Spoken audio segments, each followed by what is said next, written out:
Good morning बच्चों। हमारे भैया कैसे हो आप लोग? करें स्टार्ट।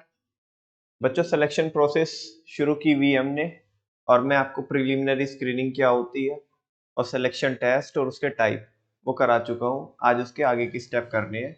एक बारी बता दो मेरे को, अगर हम बात करें सिलेक्शन प्रोसेस की तो first of all we have to perform the preliminary screening. इसके अंदर दो चीजें होती है, एक तो एप्लीकेशन की स्क्रूटनी होती है, यानी कि उनकी चेकिंग होती है, उनकी स्क्रीनिंग होती है, और साथ में क्या होता है, फर्स्ट राउंड ऑफ इंटरव्यू होता है जिसे क्या बोलते हैं, प्रिलिमिनरी इंटरव्यू। बहुत बेसिक टू बेसिक इंटरव्यू होता है, ठीक है ना। मतलब ऐसा नहीं है कि ये प्रिलिमिनरी स्क्रीनिंग के अंदर इंटरव्यू लिखा है तो होगा ही होगा, ठीक है ना। ये बहुत पिद्दी सा है, ये ऑप्शनल टाइप से आप क्या करके चल सकते हो, इसे मान के चल सकते हो। कोई बात नहीं, लिखा है हमने पढ़ लिया प्रिलिमिनरी स्क्रीनिंग।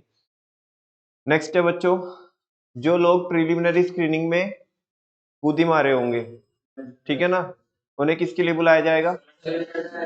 सिलेक्शन टेस्ट के लिए। ये कोई पेपर एंड पेंसिल टेस्ट भी हो सकता है, कोई केस बेस्ड सिनेरियो हो सकता है, और आपकी कोई केस स्टडी, कोई असाइनमेंट, कोई एक्सरसाइज, कोई टास्क, कुछ भी हो सकता है, ठीक है। 5 तरीके के हमने यहाँ पे क्या पढ़े, सिलेक्शन टेस्ट पढ़े, और उसकी एमटी क्या थी, इंटेलिजेंट पति का सिलेक्शन टेस्ट कराओ और प्रोसेस आगे बढ़ाओ। इंटेलिजेंट पति का सिलेक्शन टेस्ट कराओ और प्रोसेस आगे बढ़ाओ।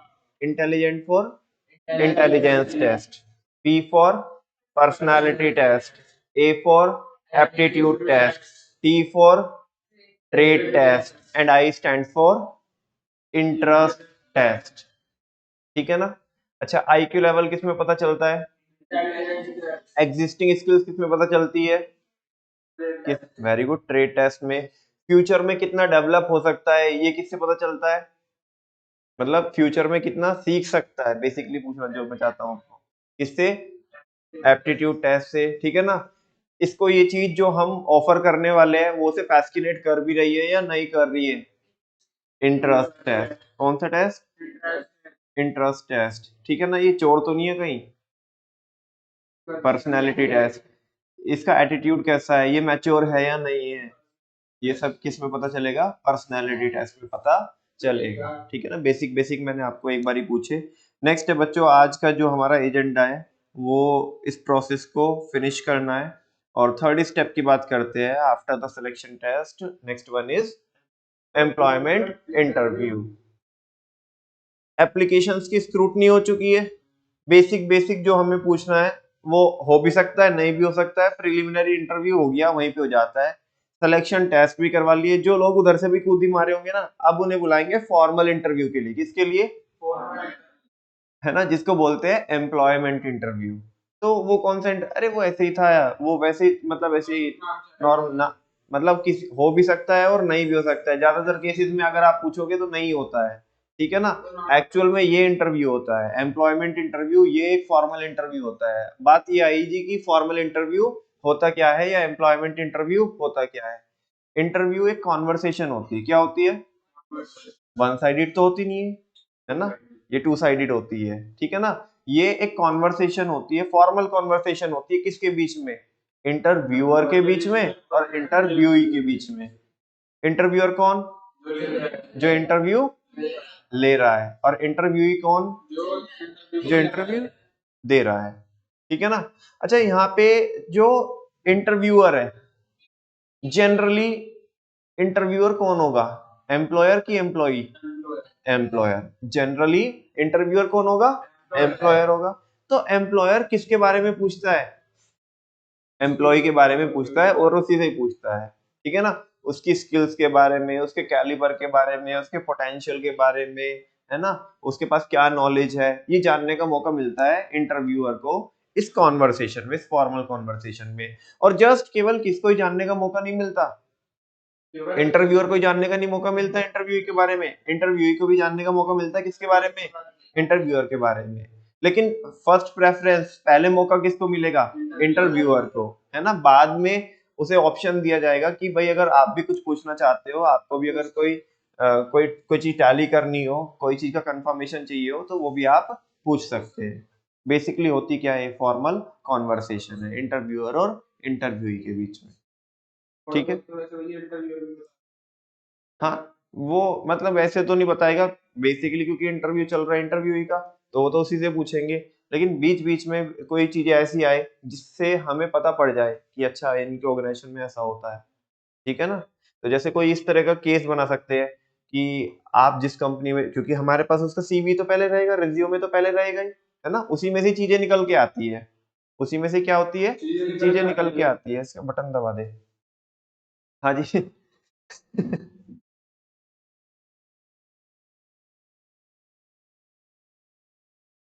उसी में से चीजें निकल के आती है। तो ऐसे पता लग सकता है कि सामने वाला, जैसे कि भाई तुम इस कंपनी में काम करते थे और इस कंपनी के बारे में हम जानते हैं, इंटरव्यूअर से बोल रहा है कि उसका वर्किंग स्टाइल ऐसा है, लेकिन हमारा जो वर्किंग स्टाइल है वो ऑल टुगेदर डिफरेंट है।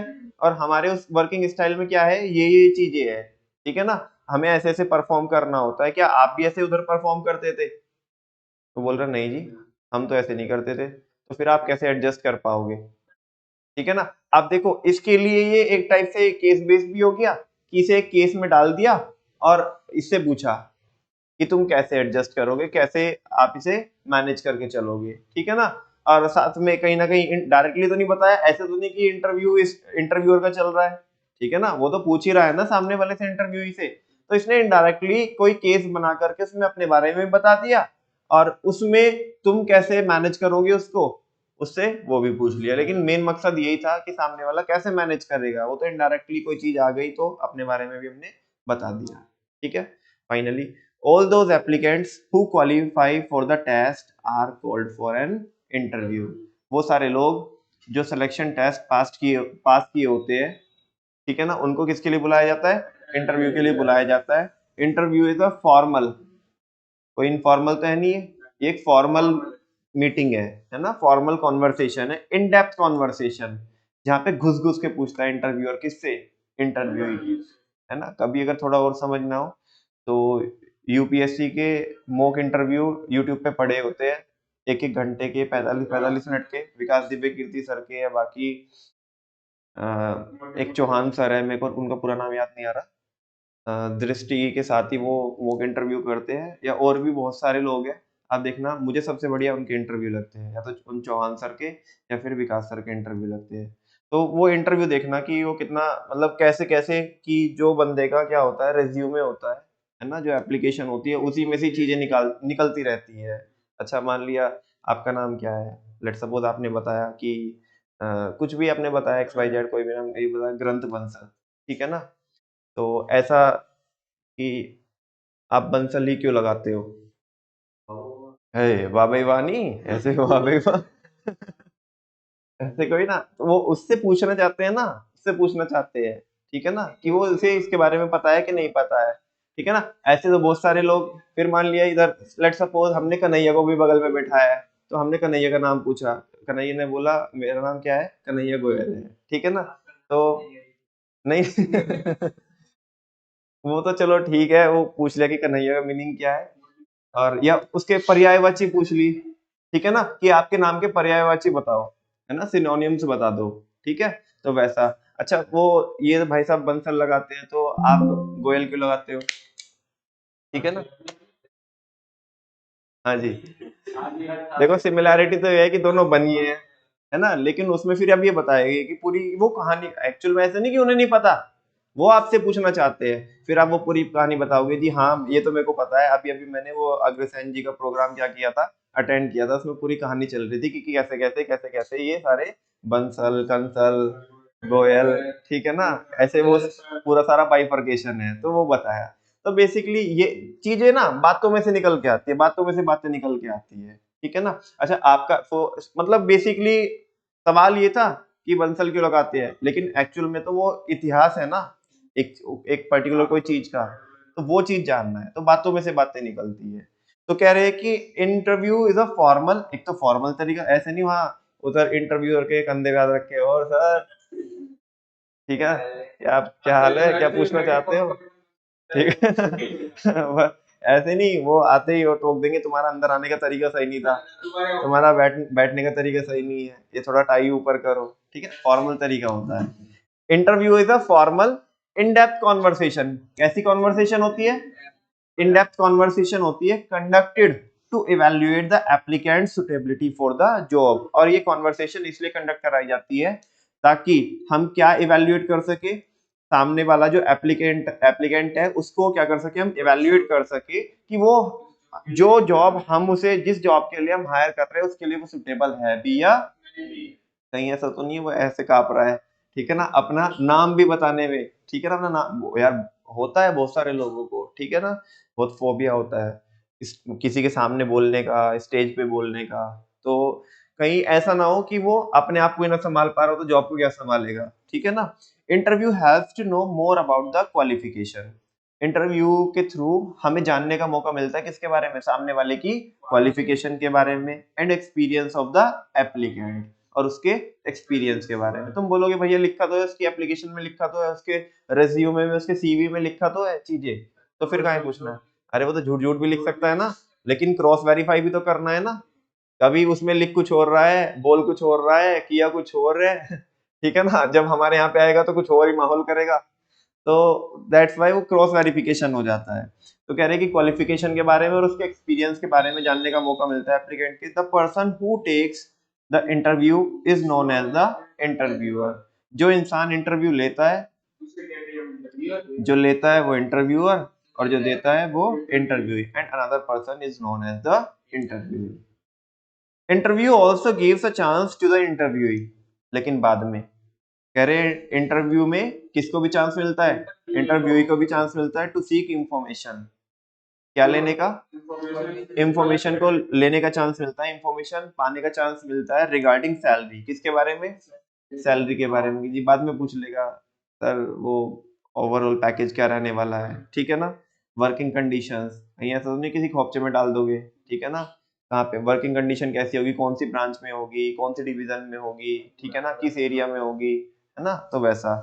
और पोस्टिंग वगैरह के बारे में, ठीक है ना, जो मैं बता ही चुका हूँ कि कहाँ पे पोस्टिंग वगैरह होगी एक्सेट्रा। बात समझ में आ रही है? ऐसा नहीं मान लिया एक इस कंपनी की डिवीजन एक चलती कहाँ पे, पाकिस्तान में कह रहे पाकिस्तान में डालेंगे, वो कह रहे नहीं नहीं तुम डबल भी पैकेज दोगी तो पाकिस्तान में नहीं जाएगा, बिकॉज पाकिस्तान में इंसान जाता है वापस नहीं आता, तो कोई कोई होता है कि वापस आ जाता है, ठीक है। हाँ जी। हाँ हर एक कोई मुन्नी कोई ना होता है या हर एक मुन्नी, मतलब चलो मुन्नी के लिए तो बजरंगी भाईजान आ भी गए, इसके लिए कौन आएगा ढोकले के लिए, ठीक है ना। तो एम्प्लॉयमेंट इंटरव्यू, आई होप आपको समझ में आया होगा। 3 स्टेप हो चुके हैं हमारे, preliminary screening, selection test, employment interview. और बच्चों मोर और लेस मैंने आपको प्लानिंग की प्रोसेस भी कराई थी कि नहीं कराई थी? प्लानिंग की प्रोसेस में स्टार्टिंग से ही वो मम्मी ऐसे हो के कि शादी कर ले शादी कर ले शादी कर ले, तो वैसा चल रहा था, ठीक है ना। तो ये भी बच्चों उसी का समझ के चलो एक पार्ट है, ये भी शादी की प्रोसेस के जैसा है, मतलब ठीक है ना। मतलब ये उस टाइम की बात है, वो तो शुरुआत से चल रही थी, मम्मी हो कैसे बोल रही थी, फिर वो बात तक हमने हो गया, लेकिन उसके बीच में जब वो देखने दिखाने का कार्यक्रम चलता है ना, तो ये वो समझ सकते हो आप। सबसे पहले क्या होता है, प्रिलिमिनरी। ऐसा भी सोच सकते हो कि ये सब किसके पक्ष से चल रहा है, लड़की वालों के पक्ष से चल रहा है, ठीक है ना। बिकॉज पहले बहुत सारे लड़कों के ऐसे वो आते हैं ना, एप्लीकेशन आती है, कोई मासी ने बताया, कोई बुआ ने बताया, कोई मामा ने बताया, ठीक है ना। फिर उसमें से पहले ना, लेट सपोज आप लोग हो, है ना, तो आपके पास तक नहीं आती है सबसे पहले एप्लीकेशन। सबसे पहले एप्लीकेशन किसके पास, मम्मी पापा के पास रहेगी।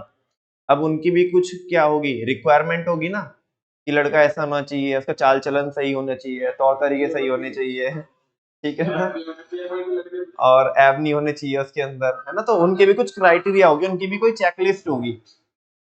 हाँ जी, उनके भी कुछ क्राइटेरिया, उनके भी कुछ चेकलिस्ट होगी। तो वो उस पर टिक टिक लगाएंगे कि अच्छा हमारे को ये चाहिए, अगर ये इस एप्लीकेशन में है नहीं है, वो अपना वो भेजते ना पहले। हाँ अपना भी वो सीवी भेजते हैं, ठीक है, मतलब टाइप का एक टाइप का रेज्यूमे बोल सकते हो। सीवी तो थोड़ा नेक्स्ट लेवल जाके हो जाती है, बेसिकली बायोडेटा बोलते हैं नॉर्मली उसे। तो उसमें क्या रहता है कि उसमें वो बंदा बताता है अपनी अपनी की क्वालिफिकेशन, कितने भाई बहन वगैरह। अब मान लिया लेट सपोज आजकल लोगों की अलग अलग डिमांड रहती है, ठीक है ना। लड़की के माँ बाप की अलग डिमांड रहती है कि बहन भाई कितने हैं वो लोग, ठीक है ना, ऐसा रहता है। अच्छा, उनकी शादी मतलब उसमें इंटरेस्ट नहीं है जिसके साथ रहना है उसमें इंटरेस्ट है कि वो और कितने भाई बहन है, उनकी शादी हुई क्या नहीं हुई है, जिसके साथ भेजना है वो सबसे छोटा है सबसे बड़ा है। ठीक है ना, तो इस तरह की अलग अलग ही मतलब क्राइटेरिया निकल के आ रहे हैं। तो बेटा वो प्रिलिमिनरी स्क्रीनिंग होती है, क्या होती है? तो उस पे टिक टिक टिक टिक लगते हैं, जो वहां से पास होके आता है ना उसको फिर सिलेक्शन टेस्ट के लिए बुलाया जाता है। अब सिलेक्शन टेस्ट के लिए कैसे? वही, नहीं नहीं नहीं, अभी नहीं, अभी एकदम से रोका कहाँ यार, तुम तो बिल्कुल सीधा उधर ही सेकंड लास्ट स्टेप पे आपने जाके छोड़ा। अभी तो उसके पीछे तो बहुत सारी अभी चेकिंग वगैरह होनी बाकी है। ठीक है ना, अब सिलेक्शन टेस्ट कैसे होता है? सिलेक्शन टेस्ट होता है ये पड़ोसियों के थ्रू होता है। किसके थ्रू होता है? पड़ोसियों के, रिश्तेदारों के थ्रू होता है। कभी कोई सा टेस्ट कंडक्ट हो रहा है, कभी पर्सनैलिटी टेस्ट कंडक्ट कराया जा रहा है। ठीक है ना। हाँ देखो ये इनके घर पे होता होगा ना ऐसे कि वो मतलब ऐसे अरे मतलब कॉल वॉल आते रहते होंगे ना कि जी बुढ़ाना में उधर वो तहसील के पीछे कोई तो रहता हो तुम्हारे पड़ोसी ही है, तो बताओगे थोड़ा उसके बारे में? ठीक है ना। हाँ जी। तो अभी सुनो बच्चों, तो वैसा हो गया। सिलेक्शन टेस्ट ही डिफरेंट डिफरेंट टाइप के हो सकते हैं, है ना, अलग अलग पैमानों पे आप क्या कर सकते हो, उसे मेजर कर सकते हो। ठीक है ना, जैसे कि बंदा सोशल है या नहीं है, रिलीजियस है या नहीं है। ठीक है ना, कहीं ऐसा ना नास्तिक ही हो ठीक है, कि सुबह ही सुबह मतलब 10 बजे तक सो रहा है और उसके बाद आराम से उठ रहा है ना, तो ये भी रहता है। हाँ भैया, देख दाख के देखना। ठीक है, फिर क्या होता है? फिर क्या होता है बच्चों? फिर क्या होता है? Employment interview. थर्ड पे क्या है? Employment interview.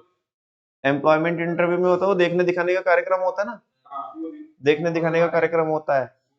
नहीं नहीं, अरे अरे तो उसकी वो दिखाने का वो शादी के बाद होती है बेटा।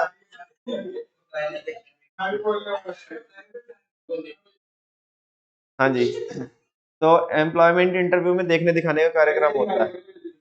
हाँ, तो वैसे तो बेसिकली सुनो ना, आज वैसे सुनो, ये जो देखने दिखाने का कार्यक्रम होता है ये मतलब आज के टाइम पे ना थोड़ा अलग तरीके से होता है। नहीं, ये रेस्टोरेंट में मैं होने था, रेस्टोरेंट में पहले तो क्या होता था, ये जो देखने ए सुनना अभी, ये जो देखने दिखाने का कार्यक्रम होता था ये पूरा फैमिली वाइज होता था, कि उनकी भी फैमिली आती थी, इधर से भी पूरी फैमिली जाती थी, वो लड़का लड़की भी जाते थे। तो तब जा करके वो पहले सब अपनी अपना इंटरव्यू कर रहे होते थे। वो तुमने देखा उसकी वो गुप्ता की, गुप्ता है ना वो स्टैंड अप कॉमेडियन है, गौरव गुप्ता, उसकी तुमने देखी, उसकी कॉमेडी देखी, वो स्टैंड अप कॉमेडी जहाँ पे वो कह रहे कि जी बस वो उधर से उनकी इनकी तो बुआ आ रही है, और लेट सपोज लड़के वालों की भी वो जो लड़का वाला जो लड़के वाला पक्ष है उसकी भी बुआ आ रखी है। कह रही जी लड़की वाले की बुआ बोल रही है, जो मतलब लड़की की बुआ बोल रही है बेसिकली कि जी बस क्या करें अब तो बुढ़ापा आ गया और ये खांसी वासी रहती है। वो कह रही सेम टू सेम मेरे भी यही तो देखना तो अब वो पहले मैं बता रहा हूँ, पहले तो ऐसे होता था। ठीक है ना, आजकल थोड़ा अलग होता है। ये एम्प्लॉयमेंट इंटरव्यू पता क्या है? अब लड़की बोलती है फैमिली वालों को लोड नहीं लेने का, हम डेट पे चले जाएंगे। कहाँ पे चले जाएंगे? और आपस में एक दूसरे के बारे में जानने का मौका हमें मिल जाएगा। ठीक है ना, काहे परेशान करना सबको। ठीक है ना, पहले डेट पे चले जाते हैं, पहले एक दूसरे 2-4 बार मिलेंगे तो एक दूसरे के बारे में जान लेंगे कि सामने वाले की सोच कैसी है, हम क्या चाहते हैं अपनी लाइफ में, हमारे ऑब्जेक्टिव्स क्या है। ठीक है ना, वो हमारी सोच से अलाइन कर रहा है या नहीं कर रहा है।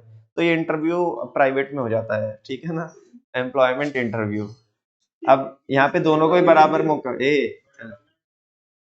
ना, तो दूसरे इंटरव्यू की बात कर रहा है तो इधर ही रहना। मैं क्या, ये फॉर्मल इंटरव्यू है भाई, फॉर्मल है, तू इनफॉर्मल की बात कर रहा है।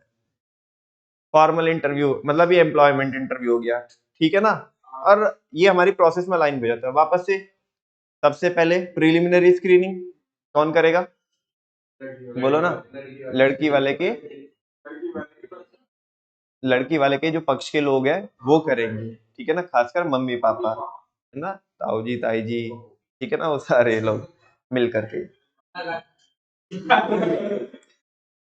नेक्स्ट है सिलेक्शन टेस्ट। अलग अलग पैमानों पे बंदे को क्या किया जा सकता है? टेस्ट। अच्छा सुनो, इधर ऐसा भी हो सकता है कि डायरेक्टली, पता क्या होता है बेटा, सुनो ना, पहले पहले तो क्या होता था कि मैं थोड़ा पहले का बता रहा हूँ आपको। पहले क्या होता था ना कि लड़के वाले को मतलब बेसिकली लड़के को बुला करके अभी मतलब लड़की का कोई मतलब नहीं है, अभी लड़की को पता भी नहीं है, जो लड़की के माँ बाप है वो लड़के को बुला करके है ना ऐसे ऐसे टेस्ट करते हैं, बेटा बादाम बोल के दिखा बादाम।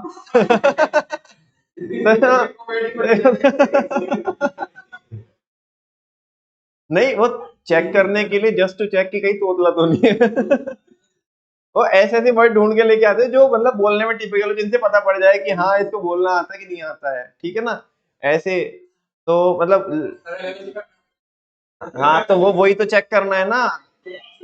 अब उससे सुनो ना, डायरेक्ट तो सुनो, डायरेक्ट ऐसा क्वेश्चन तो फेंक के मारेंगे नहीं, तू तोतला है। ऐसे तो फेंक के नहीं मारेंगे क्वेश्चन। भाई सबके अपने अपने तरीके होते हैं, फॉर्मल और इनफॉर्मल तरीके होते हैं इवेल्युएट करने के, ठीक है ना। तो इस तरह के वो सिलेक्शन टेस्ट हो गए, ठीक है। अच्छा, आज के टाइम पे कैसे होता है ये सिलेक्शन टेस्ट, कैसे हो सकता है, सोशल मीडिया के थ्रू हो सकता है। कैसे हो सकता है, कहाँ जाता है ना, कब कब बाहर रहता है, किस किस के साथ जाता है, कितने कितने दिन बिता के आता है। हाँ आज के टाइम पे तुझे लग रहा है कि कोई पब्लिक प्रोफाइल ना हो किसी की, ठीक है ना, अलग अलग प्लेटफॉर्म पे, तो आजकल उससे पता पड़ जाता है। नहीं है तो फिर पड़ोसी जिंदाबाद है, ठीक है ना, वो आंटी सीसीटीवी है भाई, समझा क्या। हाँ 24/7। फिर मैंने आपको बताया नहीं, आप इस प्रोसेस को पूरा लिंक करो, सिलेक्शन की प्रोसेस को किससे लिंक करो आप। हाँ वो बिल्कुल सिलेक्शन, मतलब शादी की प्रोसेस तो वो प्लानिंग से चल रही थी, उसमें भी वो जस्ट अब वो वाला फेज आ गया कि जहाँ पे सिलेक्शन चल रहा है, बस वो आउट ऑफ मैनी अवेलेबल में से, ठीक है।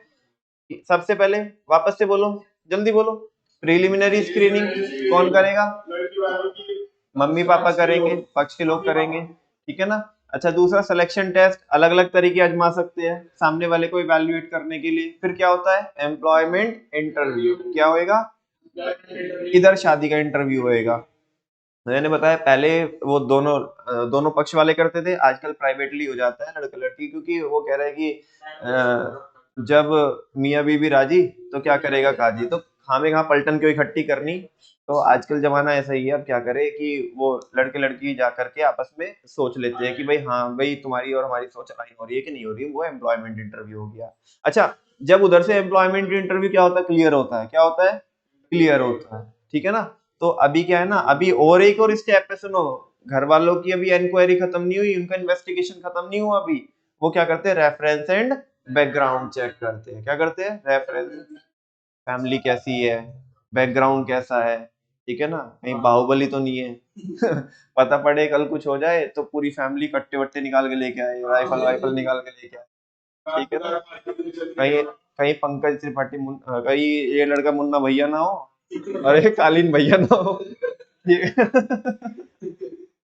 हाँ भाई।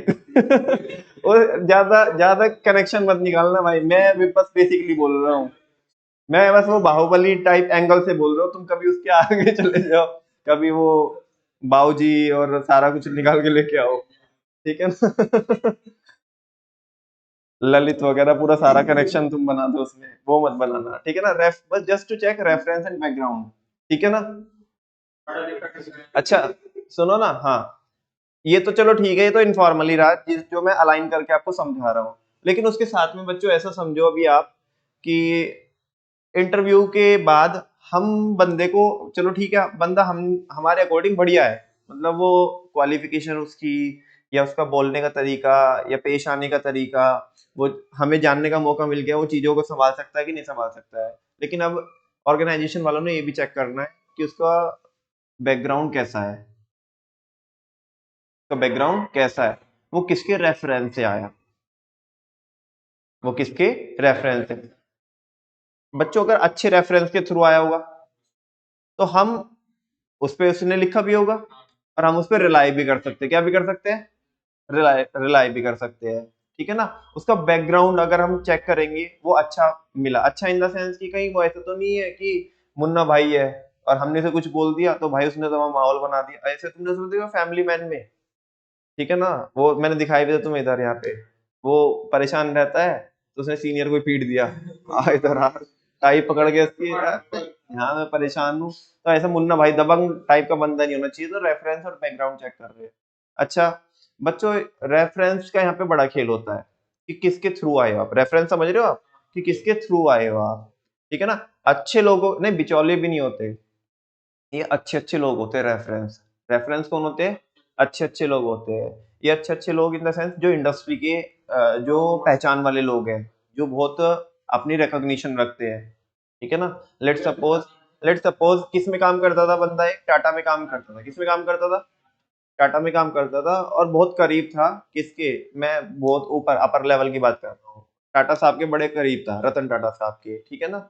और अभी कुछ तो ऐसा हुआ कि इसको ना मूव ऑन करना पड़ रहा है किसी दूसरी सिटी में, और वहां पे इसको वहीं पे जॉब चाहिए, लेकिन वहां पे टाटा का कोई भी ऑफिस नहीं है ना। छोड़ना नहीं चाहता था लेकिन छोड़ना पड़ रहा है, ठीक है। टाटा साहब ने खुद रेफरेंस दिया, टाटा साहब ने खुद रेफरेंस दिया इस बंदे का उस नए वाली ऑर्गेनाइजेशन में, ठीक है ना। कि ये बंदा बहुत से ऊपर पे, इससे इस तरह की प्रॉब्लम है, तो ये मैनेज नहीं कर पाया, दैट्स वाई इसे मूव ऑन करना पड़ रहा है, अदरवाइज तो नहीं करना होता इसे।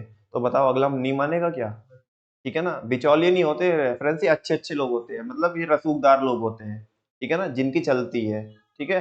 ये कौन हो सकते हैं? यूनिवर्सिटीज के प्रोफेसर हो सकते हैं, कॉलेजेस के प्रोफेसर हो सकते हैं, ठीक है ना। और इंडस्ट्री के जो अच्छे अच्छे लोग हैं, जो रसूखदार लोग हैं, जाने माने लोग हैं, ये वो हो सकते हैं उनके रेफरेंस। ये कोई किसी ऑर्गेनाइजेशन में कोई एम्प्लॉई है और अच्छा खासा एम्प्लॉई है वो, ठीक है ना, या हमारी ऑर्गेनाइजेशन का ही कोई एम्प्लॉई है, उसके रेफरेंस के थ्रू हम जा रहे हैं, ठीक है ना, वो बहुत बरसों से काम कर रहा है हमारे यहाँ पे, तो ये वो लोग होते हैं। बात समझ में आ रही है? हाँ बोलो ना। हाँ, पॉलिटिशियन के भी वो रेफरेंस हो सकते हैं। बात समझ में आ रही है? अच्छा, रेफरेंस और बैकग्राउंड चेक करना बच्चों, ये काफी इम्पोर्टेंट फिल्टर होता है। क्यों होता है? अगर आप इसे शादी की प्रोसेस से देखो, मतलब वो सिलेक्शन की प्रोसेस से, तो अभी कुछ तो रिश्ते ऐसे होते हैं जो किसी ने मासी ने बताए, कुछ ऐसे जो फूफा जी ने बताए, जो फूफा करते हैं, ठीक है ना। समझ में आ रही है?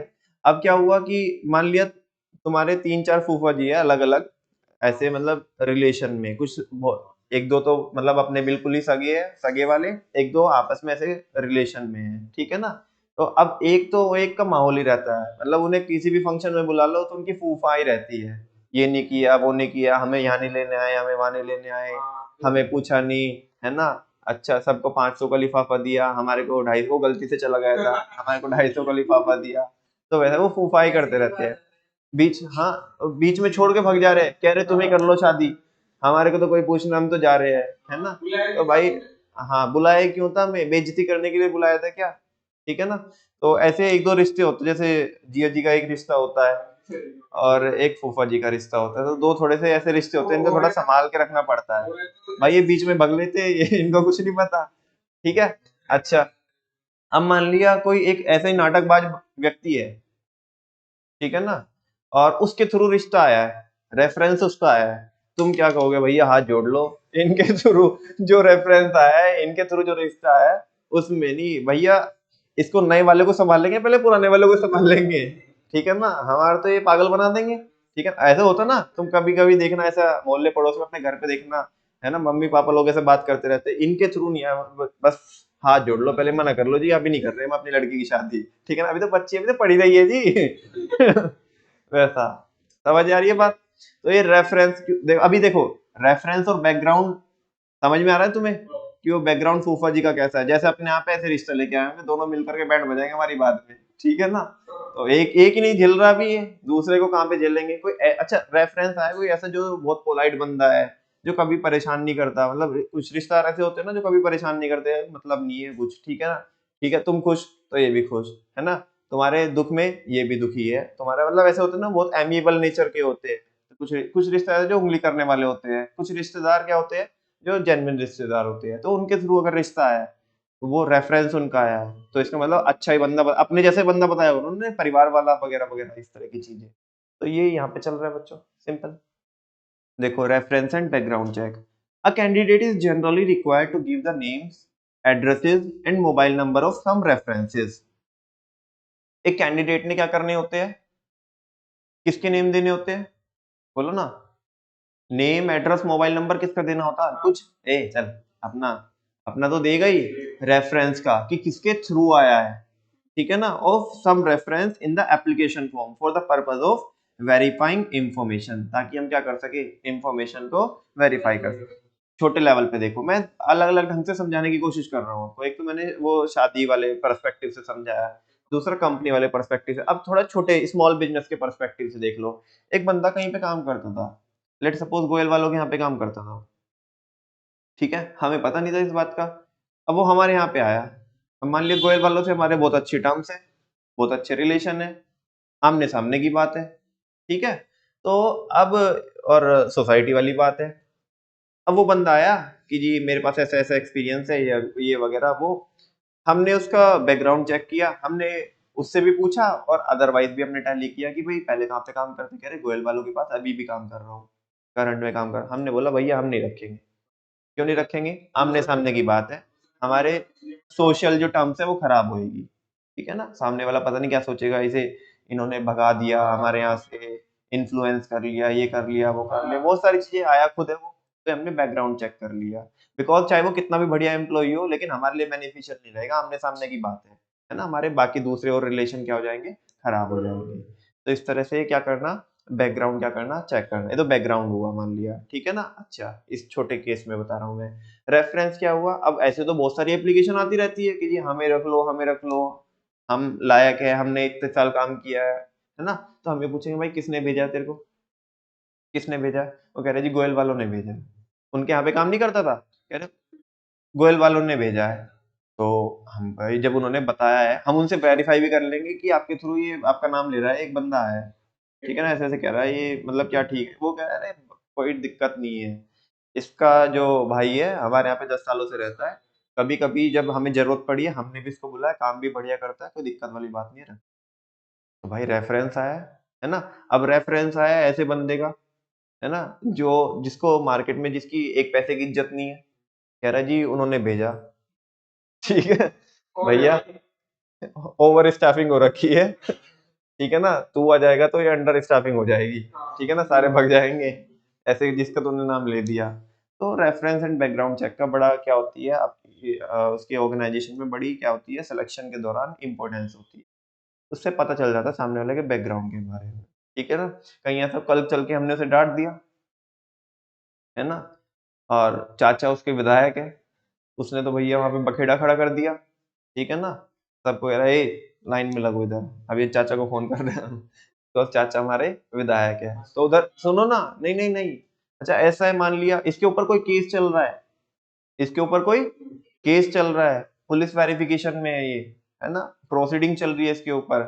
कल चल करके आज भी बेटा हमारे मतलब ऐसा है कि अगर हमारी सोसाइटी में, मतलब इन द सेंस कि आप गांव वगैरह में देखोगे, तो ये कोर्ट कचहरी और पुलिस का आना जाना, ये चीजें अच्छी नहीं मानी जाती। ये चीजें लोग शक की निगाहों से देखते हैं, पता नहीं क्या कांड कर रखा है भाई, क्या चल रहा है इनके, है ना, पुलिस का आना जाना लगा रहता है ना, तारीखों पे जाना वगैरह। तो ये अब मान लिया उसके ऊपर कोई केस चल रहा है, वो पुलिस वेरिफिकेशन में है, और या कोई प्रोसीडिंग चल रही है। अब लेट सपोज हमारे ऑर्गेनाइजेशन में कोई पुलिस पर्सनल आ रहे हैं, कभी कोई तमिलनाडु से आ रहे हैं, तमिलनाडु की पुलिस आ रही है, कभी कभी पंजाब की पुलिस आ रही है, ड्रग्स मामले में पकड़ा गए थे कभी, ठीक है।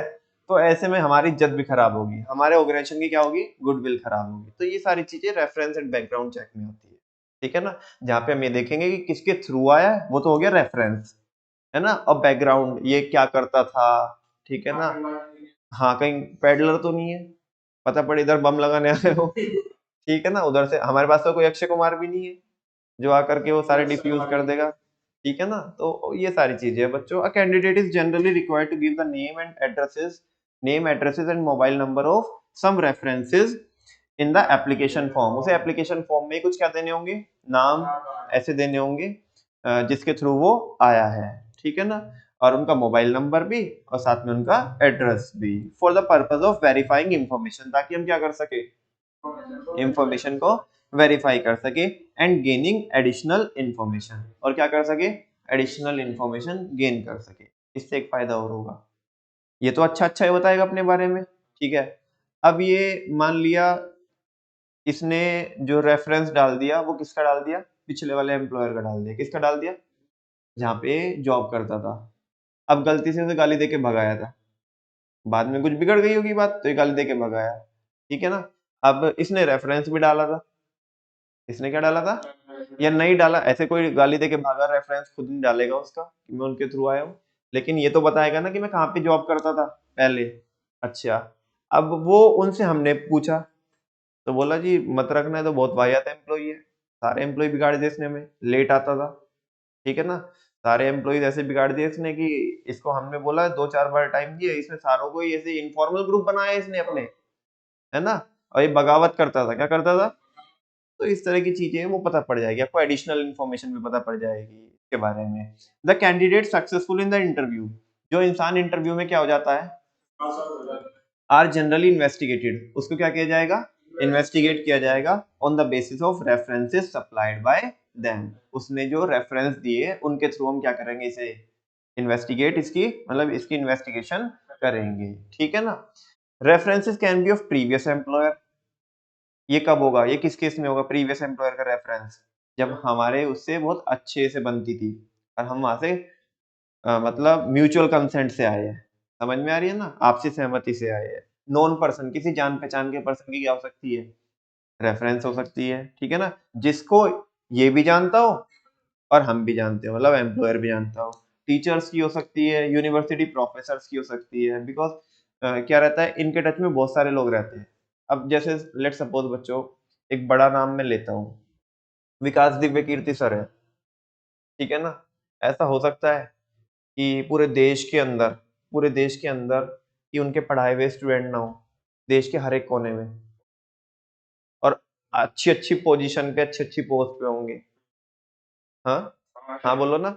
मान लिया किसी डिपार्टमेंट में रिक्रूटमेंट चल रहा है और किसी बंदे को बहुत जरूरत है, बहुत जरूरत है, उसका फैमिली बैकग्राउंड अच्छा नहीं है और बहुत जरूरत है, उसे अर्जेंट जरूरत है, और वो स्किल्ड बंदा है, ठीक है ना। और ये बंदा विकास सर को जानता है, बिकॉज ये भी किसका स्टूडेंट रहा है, विकास सर का, दिव्य कीर्ति सर का।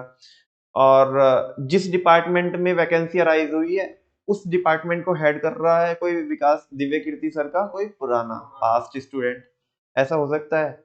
अगर विकास सर ने, दिव्य कीर्ति सर ने इस बंदे की हेल्प करनी हो, तो और सर ने फोन किया उसको, और ऐसा हो सकता है कि वो मना कर दे, नहीं करेगा, हो ही नहीं सकता, ठीक है ना।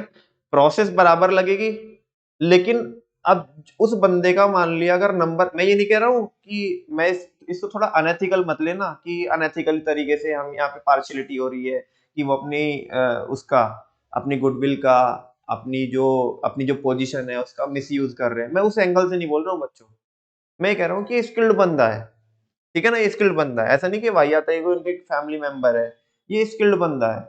और इसका नंबर 500 600 700 लोगों के बाद आता है, लेकिन बिकॉज रेफरेंस किसका गया है, विकास सर का, तो इसका नंबर वही 2 4 5 में आ जाएगा। इसको इवेल्युएट करके अगर ये वाकई में लायक होगा तो इसकी हायरिंग हो जाएगी।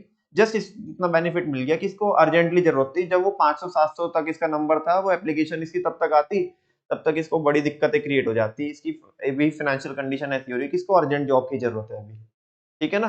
तो वो चीज फुलफिल हो गई, वरना तो ये इतना स्किल्ड बंदा है, मेरी अजम्पशन ये है कि इतना स्किल्ड बंदा है कि इसको 500 700 के बाद जब भी एप्लीकेशन की स्क्रूटनी होती है ये सेलेक्ट हो ही जाता, लेकिन जस्ट इसका नंबर क्या आ गया, पहले आ गया। उन चीजों में 2 4 5 महीने निकल सकते थे, लेकिन इसको अर्जेंट जरूरत है। हाँ बोलो। तो अगर रेफरेंस ऐसे लोगों का हो तो क्या बात नहीं बनेगी क्या, बिल्कुल बनेगी, दोनों के लिए बात बन जाएगी, ठीक है ना।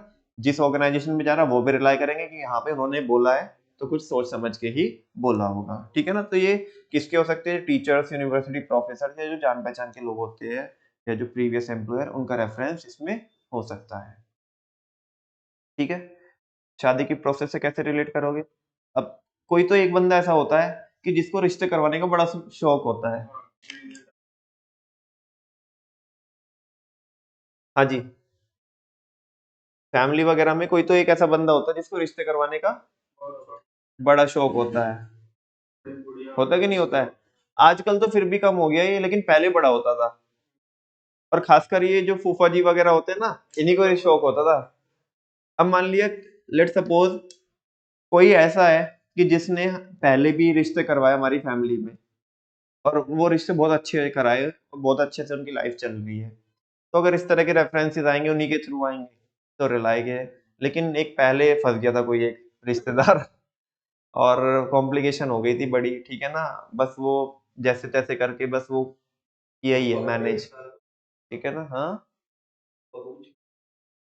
वो कह रहा है कि फूफा जी को भी छुपना पड़ा था 1 साल के लिए, ऐसा रिश्ता कराया।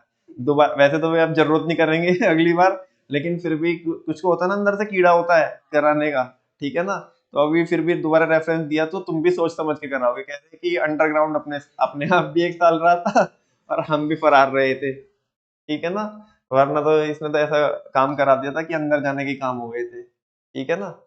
तो उस केस में देख दाख के करोगे, ठीक है। फाइनली 4 स्टेप अभी तक हमने कराए। भूलोगे तो नहीं आप? Preliminary screening, selection test, employment interview, reference and, पहले प्रीलिमिनरी स्क्रीनिंग होगी, फिर सिलेक्शन टेस्ट होंगे, फिर एम्प्लॉयमेंट इंटरव्यू होगा और फिर रेफरेंस एंड। एक बात बताओ बच्चों, जब लड़की ने एम्प्लॉयमेंट इंटरव्यू कर लिया, लड़की लड़के ने आपस में एक दूसरे के बारे में समझ लिया, है ना, तो जब उन्होंने क्लियर कर दी लाइन, तभी तो रेफरेंस एंड बैकग्राउंड चेक का कुछ मतलब बनता है, या पहले ही अपनी तहकीकात करके बैठ जाए। अब वो उन्होंने बाद में मना कर दिया तो इनकी सारी मेहनत पे पानी फिर जाएगा ना। सबसे पहले तो जिन्हें साथ में रहना है वो उनका क्या हो जाए, इंटरव्यू हो जाए, देन क्या करेंगे, रेफरेंस एंड बैकग्राउंड चेक करेंगे, ठीक है ना। चलो रेफरेंस एंड बैकग्राउंड चेक भी हो गया। अब फाइनली जब रेफरेंस एंड बैकग्राउंड चेक हो गया तो मम्मी पापा ने भी क्या बोल दी, हाँ बोल दी। हाँ बोलो ना, कबूल है कबूल है कबूल है, वो तो वो बोलेंगे, ठीक है ना। लेकिन इन्होंने भी हाँ बोल दी। सिलेक्शन डिसीजन कि हाँ भाई अगर अपनी लड़की का ब्याह करेंगे तो इसी लड़की से। तो ये सिलेक्शन अभी हुआ नहीं है, सिलेक्शन डिसीजन हुआ। क्या हुआ, सिलेक्शन डिसीजन कि हाँ ये फाइनल है, ठीक है ना। चलो देखो, इसमें ज्यादा कुछ नहीं है। क्या कह रहे हो तुम, अपना ही माहौल बना रहे हो। The candidates who cross all the hurdles, जो कैंडिडेट सारी हर्डल क्रॉस कर गए। अरे भाई यहाँ तक आना मतलब समझा ना, किसको पास करना, प्रीलिमिनरी स्क्रीनिंग को क्या करना, क्लियर करना, फिर सिलेक्शन टेस्ट को पास करके आना, देन किससे कूदी मार के आना, एम्प्लॉयमेंट इंटरव्यू, देन किस में भी निकल के आना। बहुत सारे लोग रेफरेंस एंड बैकग्राउंड चेक में निकल जाते हैं, ठीक है ना, आज के टाइम पे। तो वो अगर वो वहां से आया निकल करके, अब फाइनली क्या होगा, the candidate who cross all the hurdles are included in the final list of selection. उसे फाइनल लिस्ट में क्या कर लिया जाएगा, सेलेक्ट कर लिया जाएगा। लेकिन लेकिन लेकिन ये बात मैंने आपको पहले ही बताई है, सुन लो ना। Before making the final decision about selection, mummy papa भी सिलेक्शन डिसीजन लेने से पहले, एक बार फाइनल करने से पहले, the views and opinions of the concern manager are considered. एक बार लड़की से फिर पूछ लिया जाता है, देख बेटा देख, हमारी तो हो गई पूरी जितनी भी चेकिंग हमें करनी थी, लेकिन अल्टीमेटली रहना तो तेरे साथ ही है उसने, ठीक है ना, डन कर दे। हाँ बोलो ना। अरे अरे पहले भी तो हमने देखा है ये, जब हमने ये सुनो ना, जब हमने लाइन फंक्शन और स्टाफ फंक्शन पढ़ा था तो वहां नहीं देखा था कि ठीक है स्टाफिंग वाला तो क्या करके दे देगा, हायरिंग करके दे देगा, लेकिन फाइनली सिलेक्शन डिसीजन तो किसका ही होगा, कंसर्न मैनेजर का। यहाँ पे कंसर्न मैनेजर कौन है, हाई कमान है भैया, हाई कमान, जो हाई कमान बनने वाली है आगे, ठीक है ना। तो उससे तो पूछ लिया जाएगा, क्योंकि अल्टीमेटली भाई देखो ठीक है, सब अपनी वेरिफिकेशन कर लेंगे लेकिन रहना तो तेरे साथ ही है ना इसने पूरी लाइफ लॉन्ग, शेयर्स और नो। तो वही बोल रहे हैं कि फाइनल डिसीजन लेने से पहले सिलेक्शन का द व्यूज एंड ओपिनियन, किसके व्यूज और किसके ओपिनियन जान लिए जाते हैं, of the concern manager are considered, जो कंसर्न मैनेजर है, ठीक है ना। हाँ तो उसके भी व्यूज और ओपिनियन जान लिए जाते हैं। हाँ बोलो ना। अच्छा सिलेक्शन हो गया, क्या हो गया, सिलेक्शन हो गया। नेक्स्ट है, ये थोड़ा अटपटा सा है, मतलब ये सिलेक्शन वाली प्रोसेस में जो मेरे पैरेलली एक पैरेलल यूनिवर्स में एक जो एग्जांपल चल रहा है वो सिलेक्शन वाला, उसमें थोड़ा अटपटा सा होता है तुम बोलो, लेकिन मैंने आपको एक वीडियो दिखाई थी, मेडिकल एग्जामिनेशन। देखो पहले जॉब में आ जाओ।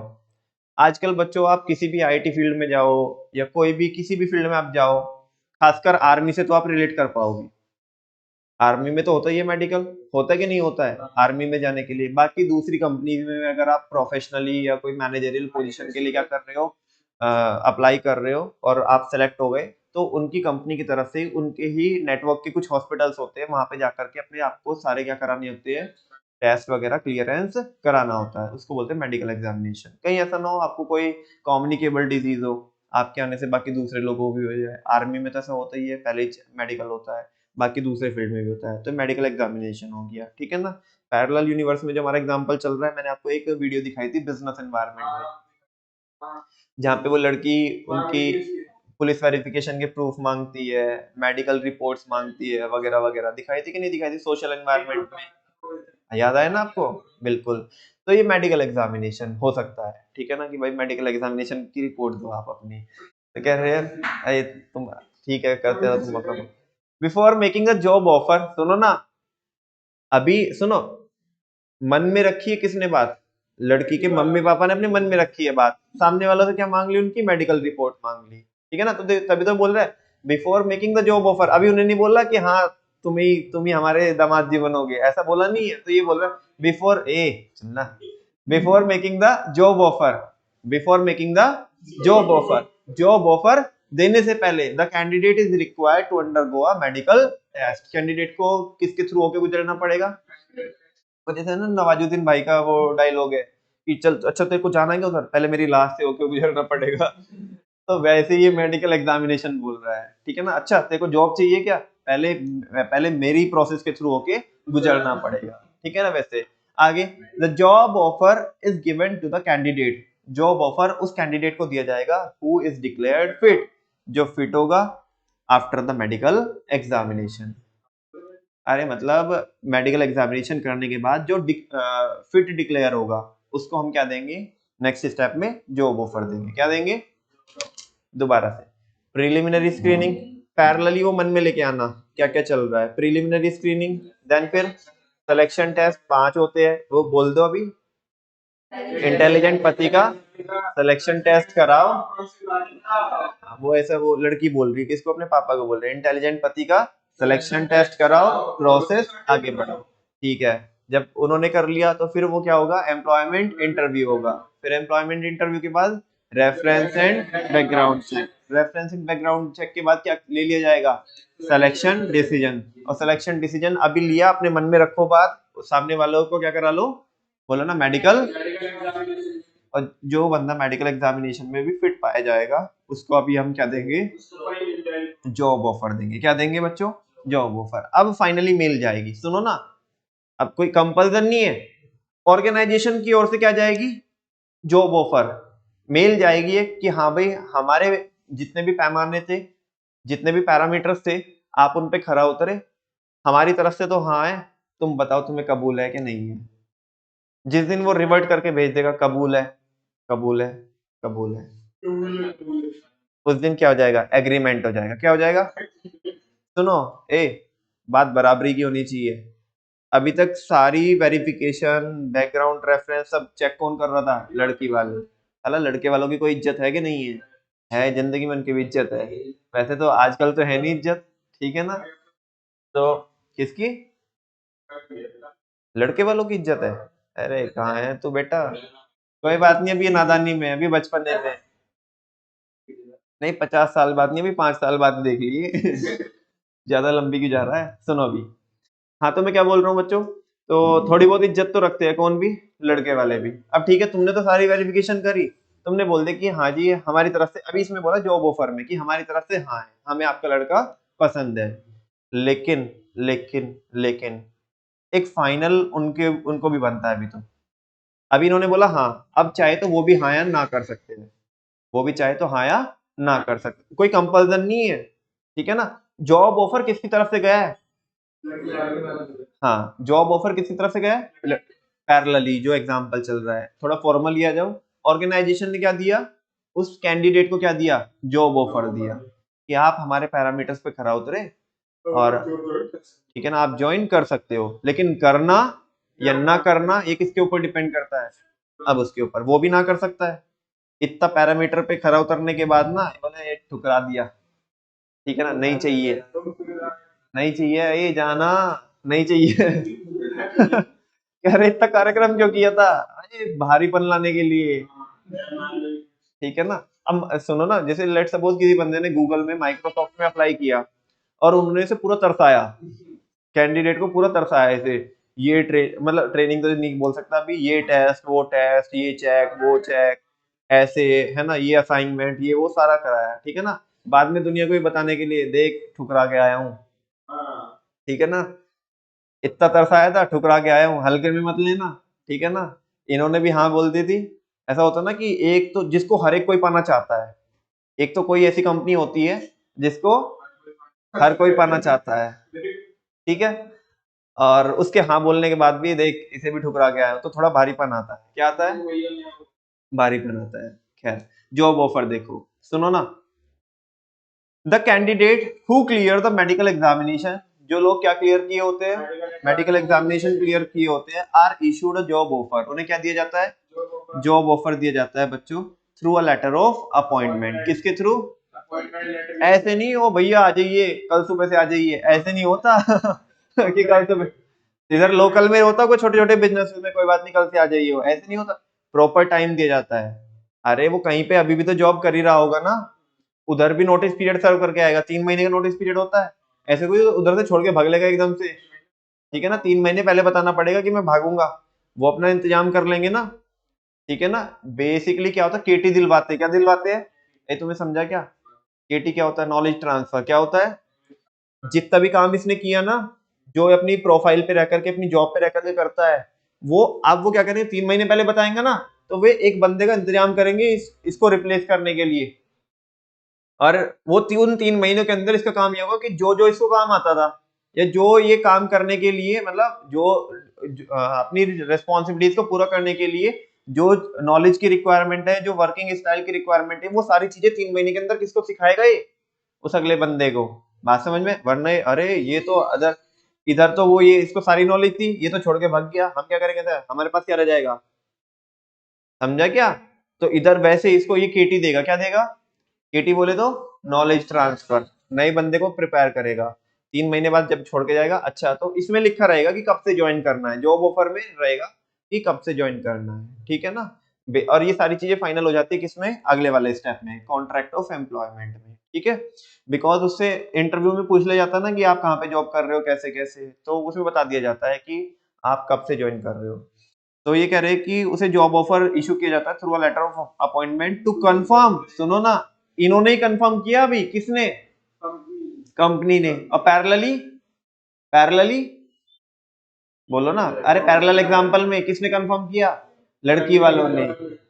अभी आगे देखो, टू कंफर्म देयर एक्सेप्टेंस, सामने वाले की एक्सेप्टेंस अभी क्या है, बाकी है, उसकी मतलब हमने भेजा जॉब ऑफर, अब तुम्हें कंफर्म करना है कि तुम्हें कबूल है या नहीं है। आगे बोला, the letter contains terms and condition of employment, इसमें सारी टर्म्स एंड कंडीशन होती है कि भाई इतने बजे आना है ना, इतने वीक में इतने घंटे काम करना पड़ेगा, सैटरडे संडे ऑफ रहेगा, पूरे साल भर में इतनी छुट्टी मिलेगी, पेड लीव इतनी होगी, अनपेड लीव इतनी होगी, इतनी ले सकते हो, प्रोजेक्ट के बीच में नहीं छोड़ सकते, 3 महीने का नोटिस पीरियड सर्व करना पड़ेगा, हाइक आपको हर साल मिलेगी, ऐसा नहीं 6 6 महीने में कभी बोलो हाइक मिलेगी, 2 साल का बॉन्ड है, एक बार ही आप कबूल करोगे तो 2 साल तक क्या करना पड़ेगा, आपको सर्व करना पड़ेगा, ठीक है ना।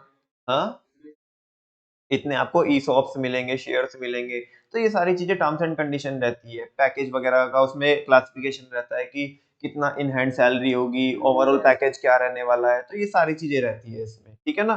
तो the letter contains terms and condition of employment, इसमें टर्म्स एंड कंडीशन रहती है किसकी, एम्प्लॉयमेंट की, पे स्केल रहता है कि कितना पे मिलेगा, and other benefits related to the job, और ये क्या क्या बेनिफिट मिलने वाले हैं आपको, क्या क्या पर्क्स वगैरह मिलने वाले हैं, वो सारी चीजें यहाँ पे क्लैरिफिकेशन उसका रहता है।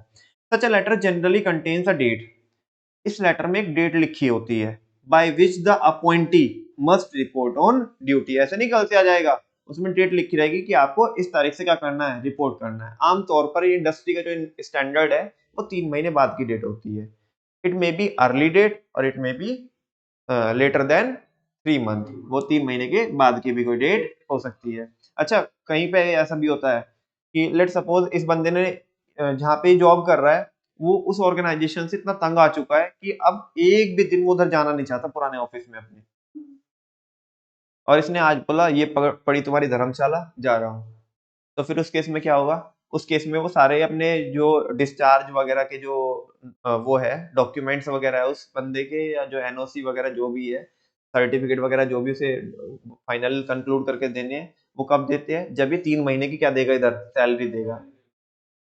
क्योंकि आज ही अभी के अभी छोड़ के जा रहा है ना, तो इस केस में ऐसा हो सकता है कि ये अभी के अभी ज्वाइन कर ले उधर। समझ में आ रही है बात। और ऐसा भी हो सकता है कि उनका कोई प्रोजेक्ट चल रहा है बीच में और वो प्रोजेक्ट अभी 5 महीने में कंप्लीट होगा, 4 महीने में कंप्लीट होगा, तो ये उसके बाद की भी डेट हो सकती है कोई। जनरली इंडस्ट्री का स्टैंडर्ड 3 महीने का है। ठीक है, तो ये कह रहे कि इसमें एक डेट होती है जिस डेट पे अपॉइंटी को क्या करना होता है। अपॉइंटी कौन, अपॉइंटी कौन, अरे वो कैंडिडेट। ठीक है ना, उस तारीख पर से क्या करना होगा, रिपोर्ट करना होगा। The appointee must be given reasonable time for reporting. कह रहे हो रीजनेबल टाइम दिया जाता है किसके लिए, रिपोर्टिंग। ऐसे नहीं कल से आ जाइए भाई, ऐसे नहीं, एक रीजनेबल टाइम दे, बिकॉज पुराने वाले भी तो जॉब छोड़ के आ रहा है ना, तो वैसा। और फाइनली बच्चों क्या हो जाता है, कॉन्ट्रैक्ट ऑफ एम्प्लॉयमेंट। अभी अभी तो हमने भेजा था यहाँ पे। अभी जो सारी टर्म्स एंड कंडीशन पढ़ करके जो जॉब ऑफर में थी, अगर उसने बोला कबूल है, कबूल है, कबूल है, तो फाइनली क्या हो जाएगा, कॉन्ट्रैक्ट हो जाएगा। क्या हो जाएगा, तू हमारा, तू हमारा और हम तेरे। ठीक है ना, वैसा contract of employment.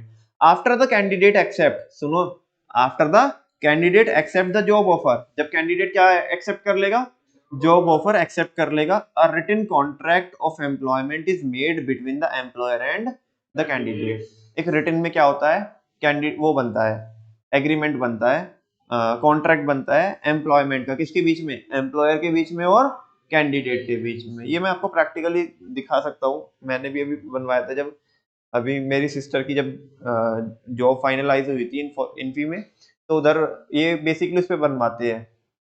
Stamp paper होता है ना, स्टैम्प पेपर पे पूरा कॉन्ट्रैक्ट वो लिख करके उसके आगे फिर वो सिग्नेचर वगैरह हो करके सारे पूरा बनता है, उसमें सारी टर्म्स एंड कंडीशन रहती है, जो ऊपर बताई थी ना टर्म्स एंड कंडीशन, वो एक उस पे रहती है, स्टैम्प पेपर पे रहती है, वो सारी चीजें लिख करके वो दोनों के क्या होते हैं, वेरिफिकेशन वगैरह करके सिग्नेचर वगैरह करके फाइनल होता है। ठीक है, the candidate is also required to provide certain vital details in a form.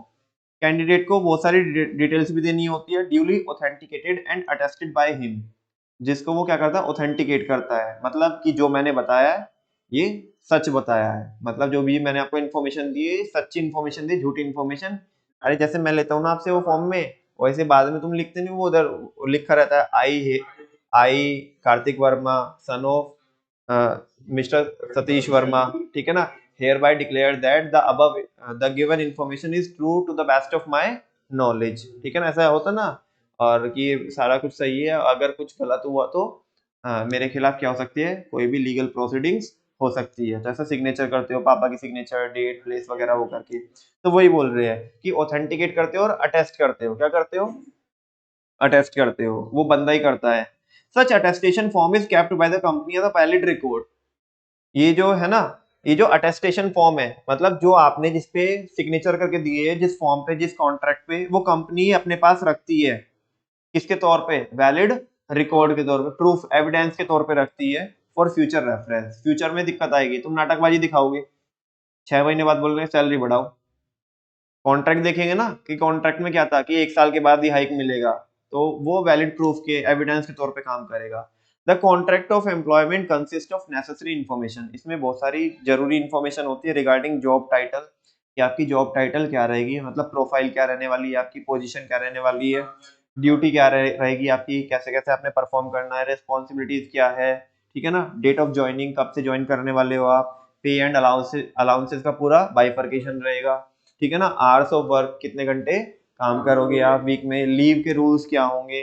ठीक है, वही, अरे जो सारी चीजें किसमें भेजी थी ना बच्चों, जॉब ऑफर में भेजी थी, वो सारी चीजें वापस से किस पे लिख के आएगी, कॉन्ट्रैक्ट ऑफ एम्प्लॉयमेंट पे लिख के आएगी। डिसिप्लिनरी रूल्स, अगर आपने कोई वायलेशन वगैरह कर दिया तो आपके ऊपर क्या पीनल एक्शन लिया जा सकता है, तो वो सारी चीजें भी इसमें लिखी होती है। Finally contract of employment.